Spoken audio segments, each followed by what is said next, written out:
Have you ever wondered why some people speak English so beautifully? Their words sound like music, while others struggle to make sense. Well, today, my friend, I'll take you on a journey, Rainbow, to a land where every word was alive, a place where even commas danced and full stops stood proud. Welcome to Grammarland. Once upon a time, far away, beyond the mountains of confusion and the rivers of mistakes, there was a bright and cheerful place called Grammarland. It was no ordinary land. Here, words could walk, talk, laugh, and even argue. Everything from the trees to the clouds spoke perfect English. The ruler of this land was a wise and kind man named Sir Grammar. He wasn't strict, but he had one golden rule. Every word must know its duty. Only then will our speech make sense. Sir Grammar had 8 wonderful children. They were called the parts of speech. And together they built every sentence in the world. Their names were noun, pronoun, verb, adjective, adverb, preposition, conjunction, and interjection. Let's meet them one by one. Noun was the eldest child, proud and respected. He said, "Without me, nothing has a name." He gave names to everyone and everything. To people like Ali, Sarah, and John. To animals like cat, lion, and elephant, to places like London, Karachi, and school, and to things like pen, car, and moon. He had 4 beautiful families. 1. Proper nouns, special names that always begin with a capital letter. Ali, London. 2. Common nouns, general names, city, boy, dog. 3. Collective nouns, names for groups, team, family, army. 4. Abstract nouns, names for feelings or ideas, love, peace, honesty. Proper noun, always wore fancy clothes. Common noun, wore simple ones. Collective noun loved crowds. He never went anywhere alone. An abstract noun lived quietly, lost in thoughts and dreams. Then came his kind little sister, pronoun. She said gently, "Brother Noun, people keep saying your name again and again. Let me help you rest." So instead of saying Ali is kind, Ali helps others. Ali is loved by everyone. She said, Ali is kind. He helps others. Everyone loves him. Everyone clapped. Pronoun made sentences short, smooth, and easy. She had many forms. I, you, he, she, it, we, they, mine, yours, theirs. That's why people called her the Queen of Replacement. Next came verb, full of energy and life. He shouted, "I am the heart of every sentence. Without me, nothing moves." He was always busy, running, jumping, singing, laughing, eating. If noun said Ali, nothing happened. But if verb said Ali runs, suddenly life began. Verb had 3 great warriors. The tenses. 1 past. What already happened? I played. 2 present. What is happening now? I play. 3 future. What will happen later? I will play. He probably trained them all to show time and action in perfect balance. One morning, Grand Marland looked dull.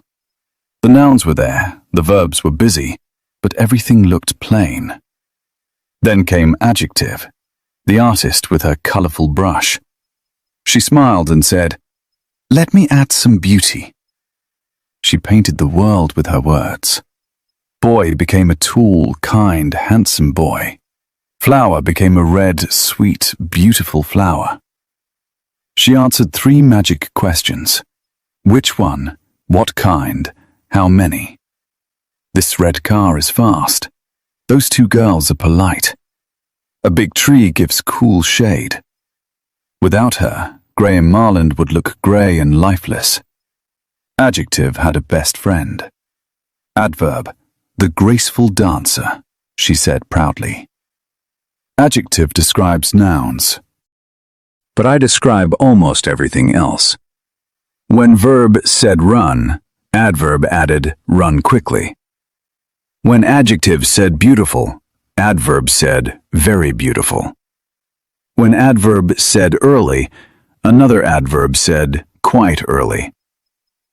She added rhythm, feeling, and life to every sentence. Everyone agreed. Adverb is the melody that makes Grand Marland sing. Then came preposition, calm and wise like a map maker. He said, "Let me show you where everything belongs." He guided everyone carefully. The book is on the table. The cat is under the chair. She walked through the garden. Without him, words would get lost. He connected everything, space, time, and position. Quietly, perfectly, like an invisible bridge. Next was conjunction. Always smiling, always joining. He said, "Why stay apart? Let's come together." He joined words, phrases, and even sentences. Ali and Ahmed are friends. You can come if you want. I was tired, but I finished my homework. He had 3 kinds of magic ropes: coordinating and, but, or.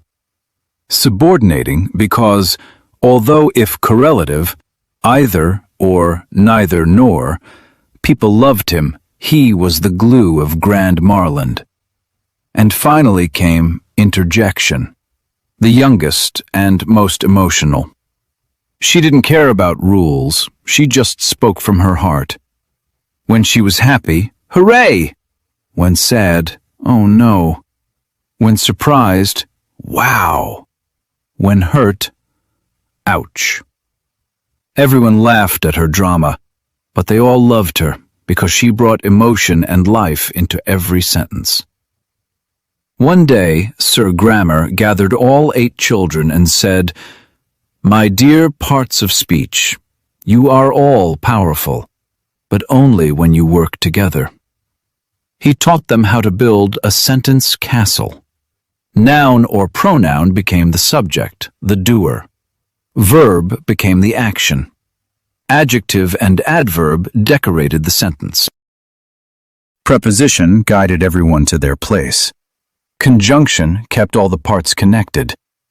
Interjection added feeling and excitement. And when they worked together, sentences came alive, stories became beautiful, and people started speaking clearly and confidently. Years later, Sir Grammar stood before his people and said, "Grammar is not about fear or confusion. It's about beauty, balance, and connection. Every word has a purpose, and when words respect each other's role, language becomes music." The people clapped. The clouds clapped.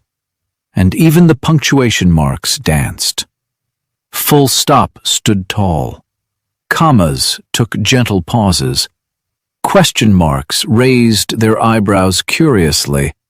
And exclamation marks shouted, "Long live Grand Marland!"